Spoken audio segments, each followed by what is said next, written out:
are lawyers at Aboriginal Legal Services. We are counsel for the families of Jethro Anderson, Robin Harper, Kyle Morriso, Reggie Bushy, Paul Panachis of Jordan Wabass, 6 of the 7 youth were the subject of the inquest into the death of the First Nations youth in Thunder Bay. I said welcome all of you, and I also want to welcome those people who are watching this on the live stream. Caitlin will be talking about this when she speaks, but there are many people who are able to watch this who are not able to come to Thunder Bay, and I welcome those people who are watching live. I was hoping to introduce all the parties who were present, but people were coming in late and I'm going to miss people, so let me apologize in advance. But I do want to acknowledge that Linda Ridholm is here, the acting mayor for Thunder Bay. Aldo Roberto is here, a council for Thunder Bay. There are many other people from Thunder Bay at the Thunder Bay table. Thank you all for coming. Norma Kijik is here from Northern Anishinaabe Education Council, and there are some people here from NAN. And I'm sorry I don't have the list of everyone who's here as well, but welcome all of you. So, the purpose of this press conference is to issue a report card. It's been over a year since the jury into the death of the 7 First Nations youth issued their verdict and their recommendations, 145 recommendations. We made a commitment to our clients that we would report on the progress that's been made or hasn't been made in implementing these recommendations. Our experience over the years working on many, many inquests is the juries work very hard and come up with excellent recommendations and nothing happens. And one of the ways to make sure things happen is to report on them. And so this is the first report card we're issuing, but it will not be the last. We will be back next year to issue another report card. Before I get into the presentation, I want to acknowledge that this meeting is taking place on the traditional territories of the Fort William First Nation. And I want to ask Elder Marlene Pierre to come and open this press conference.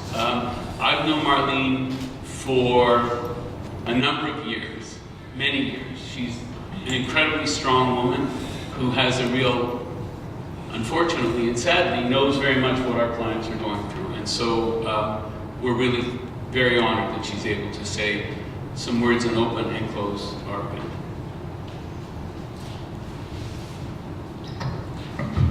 Miigwech, Jonathan.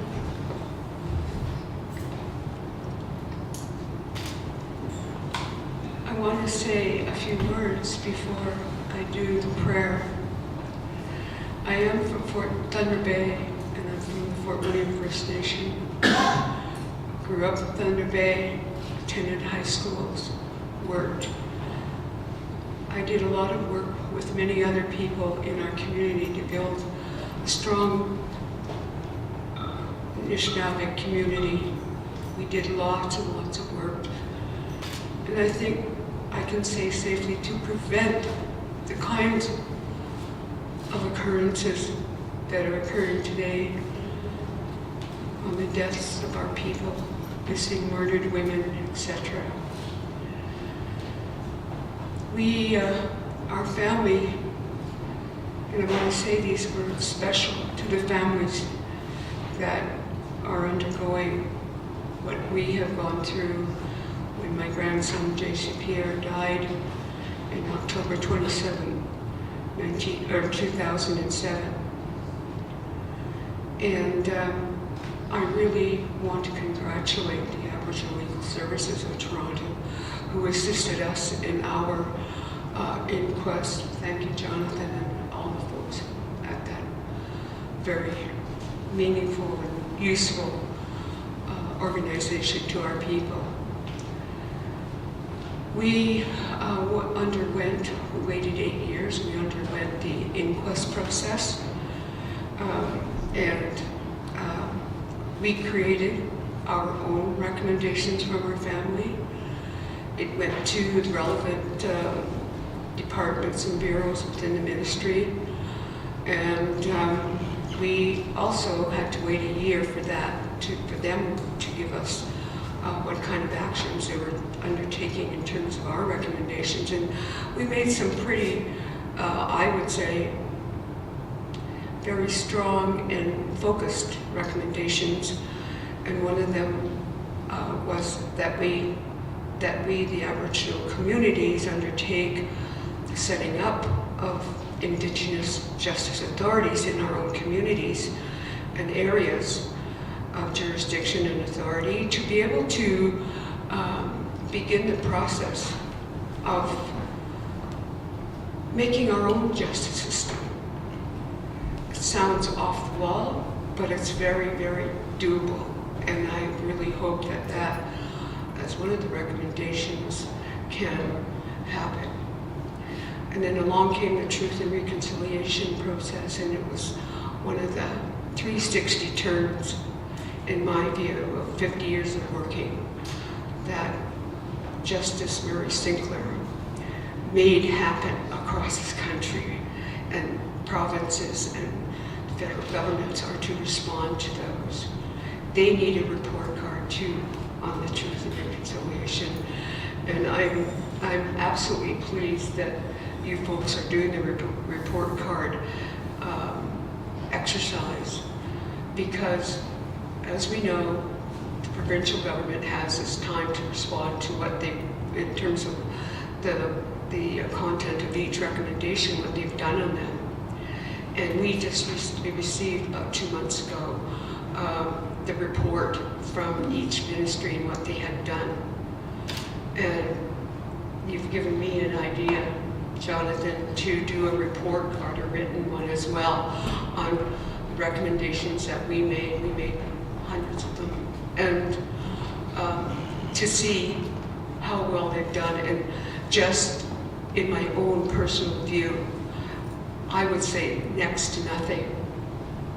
And that's a terrible, terrible thing, because we have these people who are supposed to be looking after us. But one of the very important things I want to conclude my remarks with is that we in the Aboriginal community have a responsibility anyways. And we don't need sometimes government to do what is right. In our family, and I took one of the counselors out to where we have begun a project for youth at risk. And we've done it without money, we've done it with hard work and doing a lot of writing, but it's called the School of Indigenous Learning, and it's the first one in this territory. And we're about to in the spring, start to bring youth in and start to relearn our way of life, our way of becoming adult with good backgrounds, knowing who we are, and doing things for other people as well. So we know that we in the Aboriginal community can do a lot more than what we've done up to this point. And so I would like to encourage everyone who is listening and who will be listening to these recommendations from this inquest, these inquests, to do one small thing, do one big thing, do whatever you can to stop this terrible violence that has been levied upon our people in this community and in many other communities in Northwestern Ontario and across the country. So I'm very pleased and honored that Jonathan has asked me in particular to come today to open this event and to close it, because I see before me the very same exercise that we went through, and on behalf of my family and all the people in this community, Anishinaabe people, to give our condolence give our great thought, to help people to overcome the hardship and the heartache that they are undergoing and will always undergo. It never goes away, I'm sorry to say. And we know what you're going through, so try to do the best you can with what you have. Miigwech on that.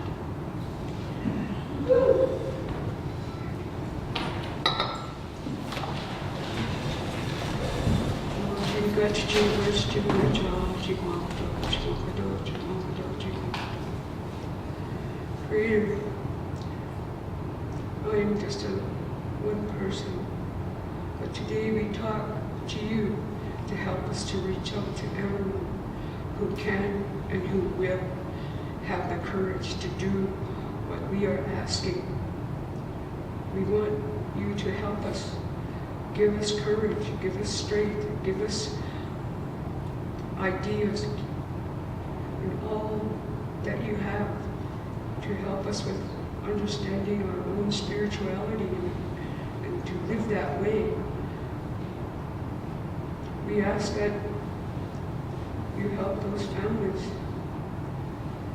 the 7 families and all their relatives, all their friends, all the people that have anything to do with them. Those people be helped to overcome wherever they are at in their, I'm trying to understand what happened to their families. We ask that you give all those people in this room, give all those people in the government, give all our own people who are in leadership, give those people the energy and the focus to really be effective, to help us, to help our children and those ones who are not here yet, so that they do not have to undergo what we have gone through. We ask you, Creator, to be with us in this day and then in every other day, so that we can do good, to do the right thing for people. We ask you, see, with all of our heart. So, Chimigwech, Chimigwech, Chimigwech, Chimigwech, Chimigwech.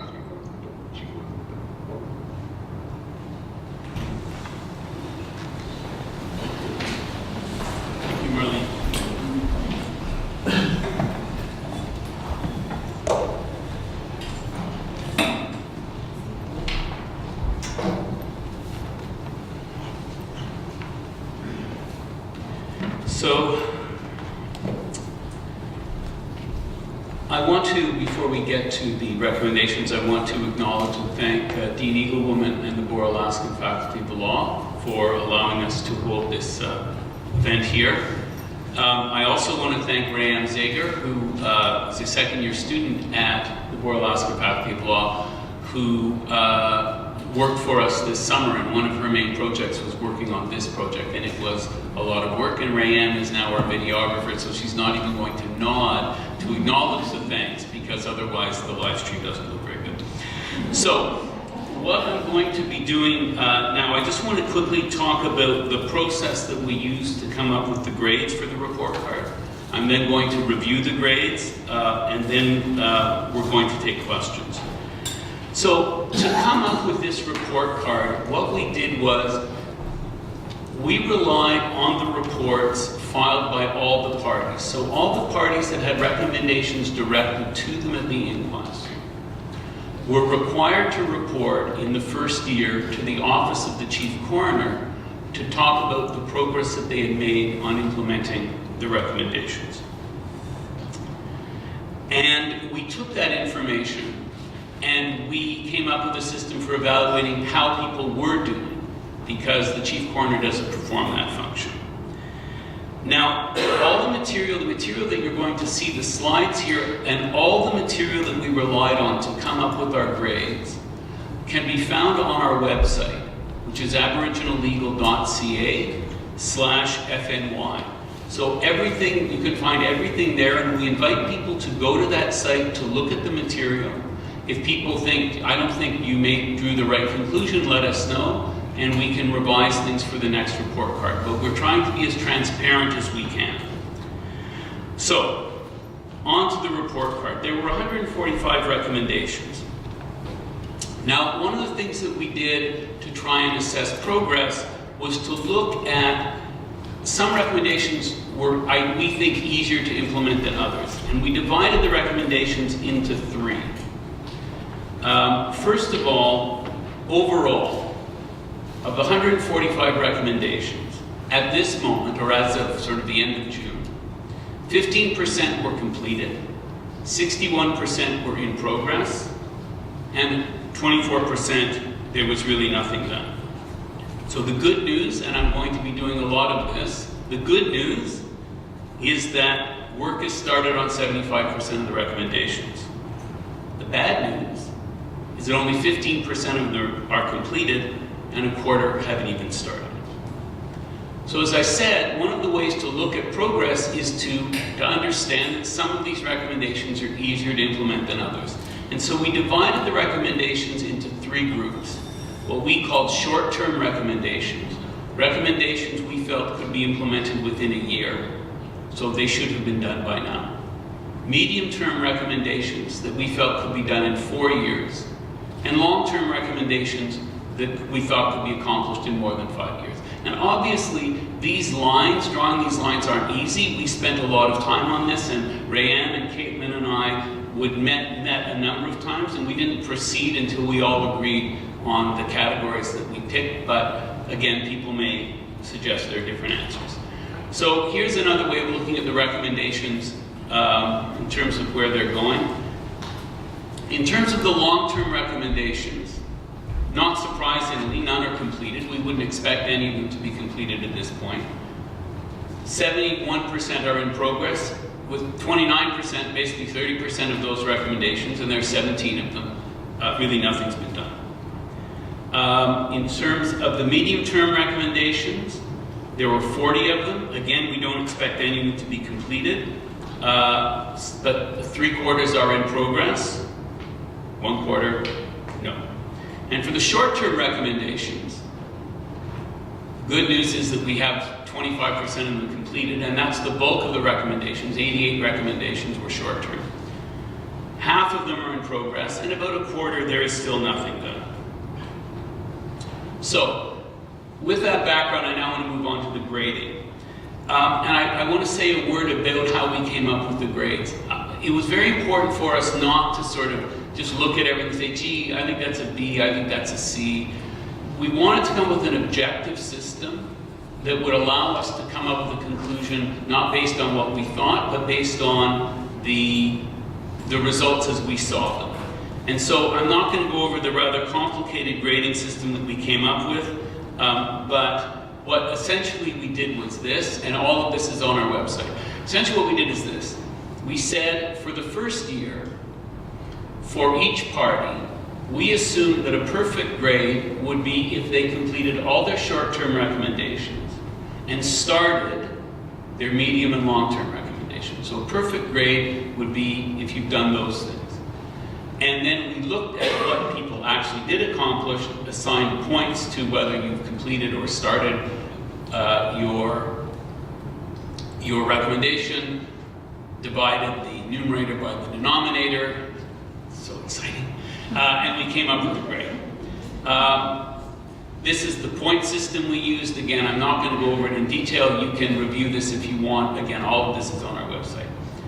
But essentially, for the first time around, if you completed all your short-term recommendations, you got 6 points for each short-term recommendation, 4 points for each medium-term recommendation that was started, 5 points for each long-term one. If you did all of that, you got 100.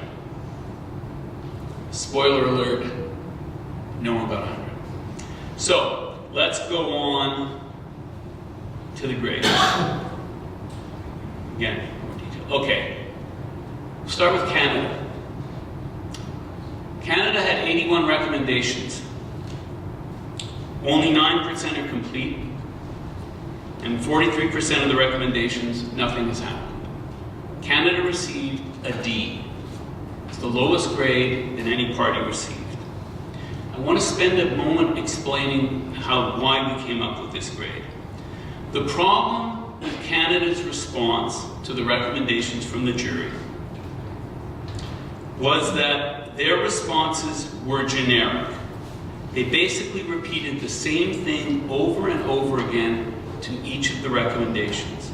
For 29 of the recommendations, their responses were, we support this recommendation in principle, but didn't go into any real detail about what they were doing.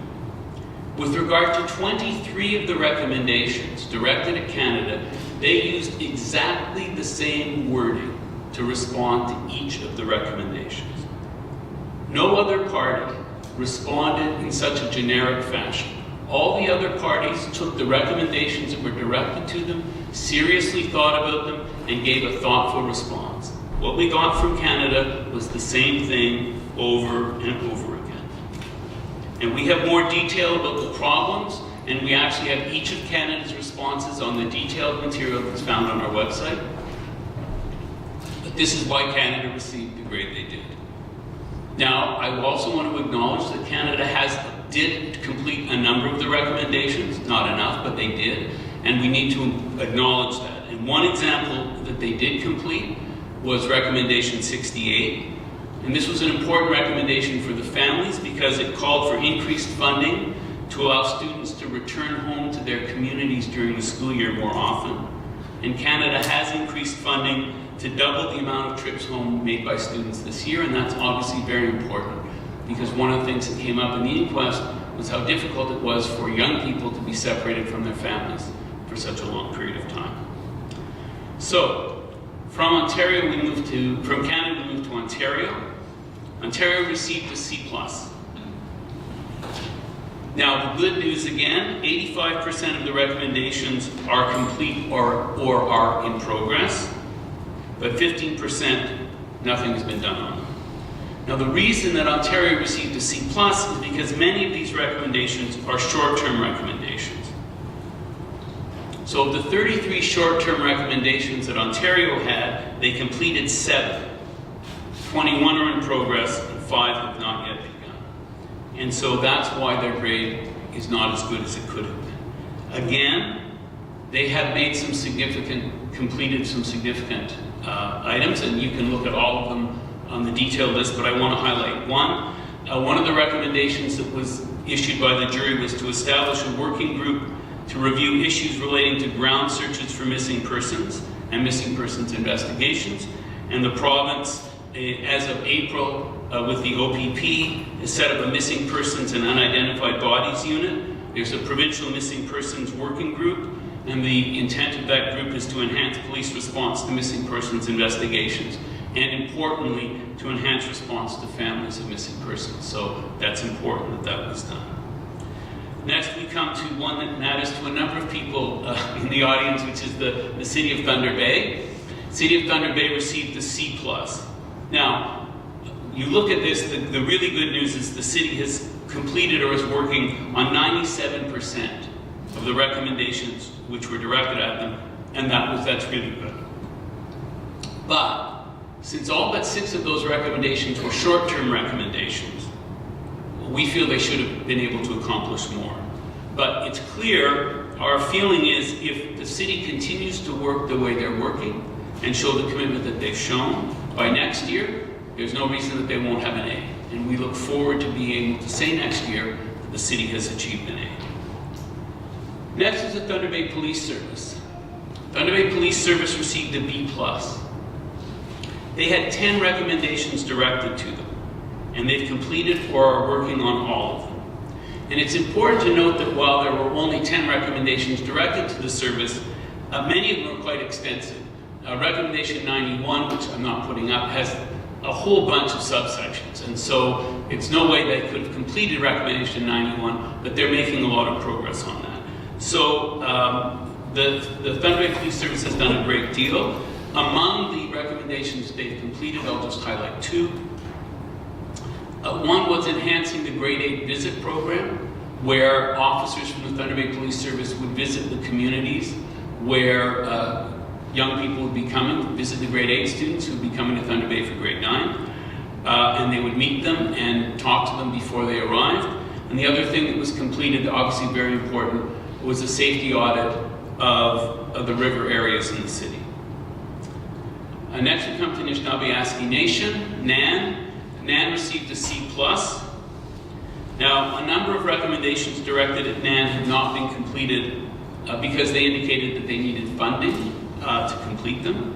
But that's not the only reason things weren't done. Of the 18 short-term recommendations for NAN, they've completed 6, are working on 5, and have made working on 7 and have made no progress on 5. Finally, and I'm going to deal with these all together, are the education programs. Ottawa Learning Center, an A-, NNEC and DFC an A-, and KO an A. So all of them essentially received A's. And they are the high achievers among the parties. And this is encouraging because these are the organizations that are actually providing the education services to the students. So it's very important and it's significant that they've embraced the recommendations so thoroughly that they have the best grades, they have A's. And just as examples, and again there are many examples, just as examples, all of the education authorities are now providing significant orientation to new students. And they're also all providing new and enhanced programs on alcohol and substance abuse issues, and they're partnering with a number of services in Thunder Bay to provide more and a better range of services to their students. One of the challenges, however, that the education service providers have is that many of the things they were asked to do require funding. And this is one of the challenges that we faced in grading this. While the schools, the education providers, have done what they need to do, it doesn't necessarily mean the recommendations themselves are complete, because funding has to be found from the relevant authority to allow them stable funding to permanently put these initiatives in place. But certainly the 3 education authorities have done as much as they possibly could to accomplish the recommendations. So then that leaves the overall final grade for all the recommendations. What's our grade for the first year? And the grade overall is a C+. That is a disappointing grade. It was our hope that more progress would have been made in the first year towards completing the short-term recommendations and making a start on the medium and long-term recommendations. Now, if we want to be optimistic, and you can't do this work without being optimistic, if you want to be optimistic, we think the grade should definitely increase next year, particularly if Canada takes its role in responding to the recommendations more seriously. We also think that many of the short-term recommendations that have not been completed will be. Again, I anticipate that the grade for the City of Thunder Bay next year will be much higher, and that will raise the overall grade. But we don't know if that's going to happen. I can hope that, but I don't know. I don't know if the will be there to keep implementing the recommendations. And that's why we'll be back next year, and we'll be back the year after, and we'll be back the year after, until we know that all the recommendations have been implemented, or that people are just not going to do the work, and then we will hold people accountable. So we will continue to provide the grades, to post the grades, to publicize the grades, and to hold the parties accountable. The inquest into the death of the 7 First Nations youth was one of the longest inquests in Ontario. The jury made very thorough recommendations. At the end of the inquest, all of the parties spoke about their commitment to implementing the recommendations. The language that we see in the response from the chief coroners, the Sentenced chief coroners, maintains that. We're all committed to see this happen. But the grades show that more work needs to be done. It's good to say we're committed to doing something, but what's important is to show that commitment. And we look forward to seeing next year that that commitment is maintained and in fact enhanced. So what I'd like to do now, I want to turn things over to Caitlin Casper, who's spent time talking to the families, and she's going to talk about the families' response, and then we'll take some questions.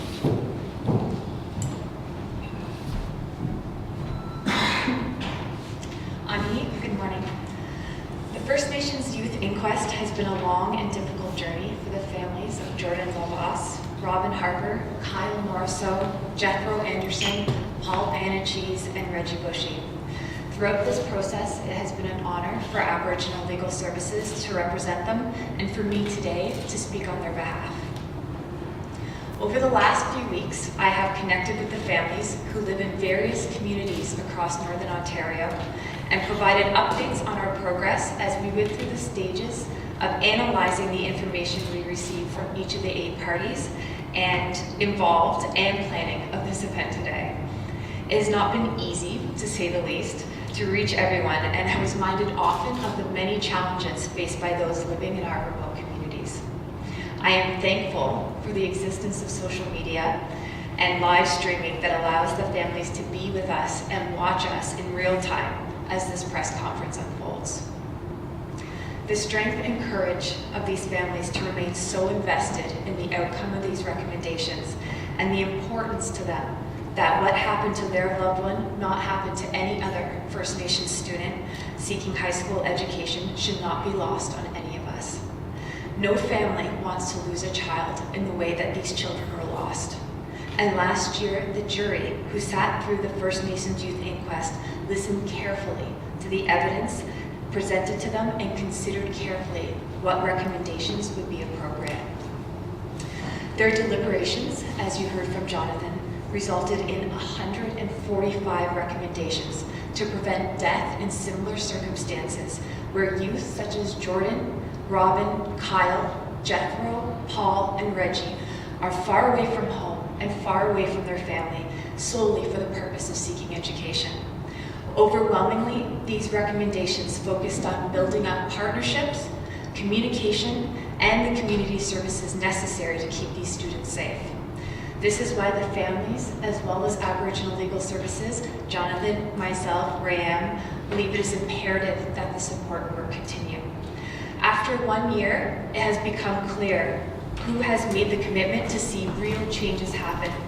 And on behalf of those who are most affected by the tragedy of these deaths, I would implore for the other parties to do better next year and every year after that until each of these recommendations is implemented for all of the First Nations youth coming after. You go ahead, Shu.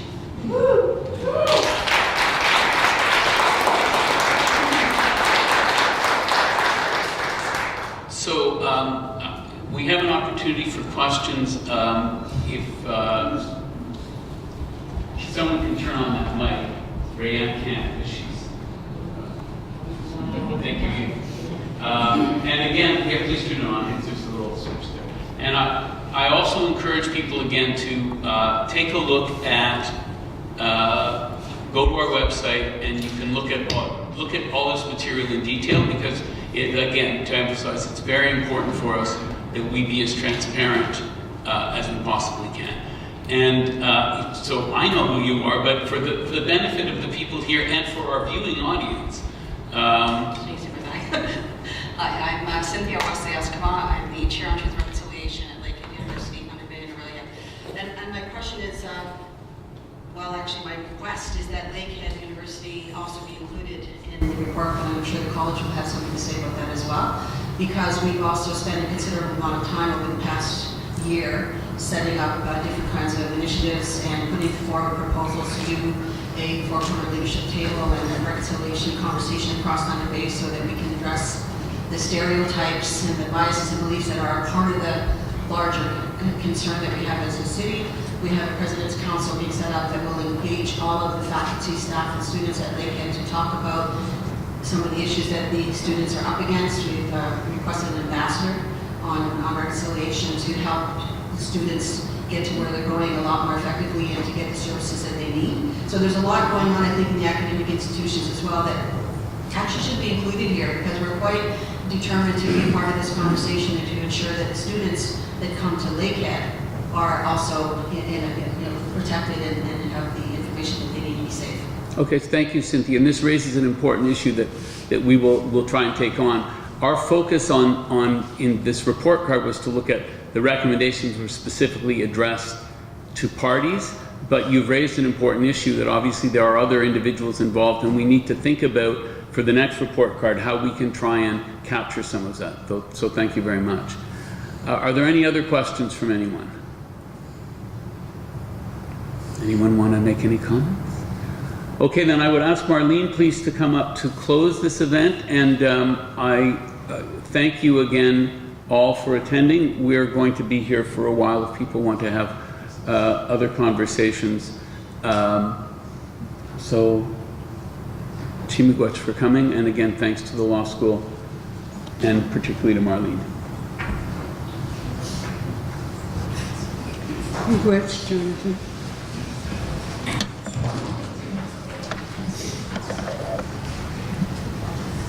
Creator, we have heard some good words, and we have heard some hard words. We ask you to look down upon us as humble human beings who are prepared to give and do the right thing. We want to give thanks, Creator, to these people who work so hard to bring us here today to hear how we can do things better.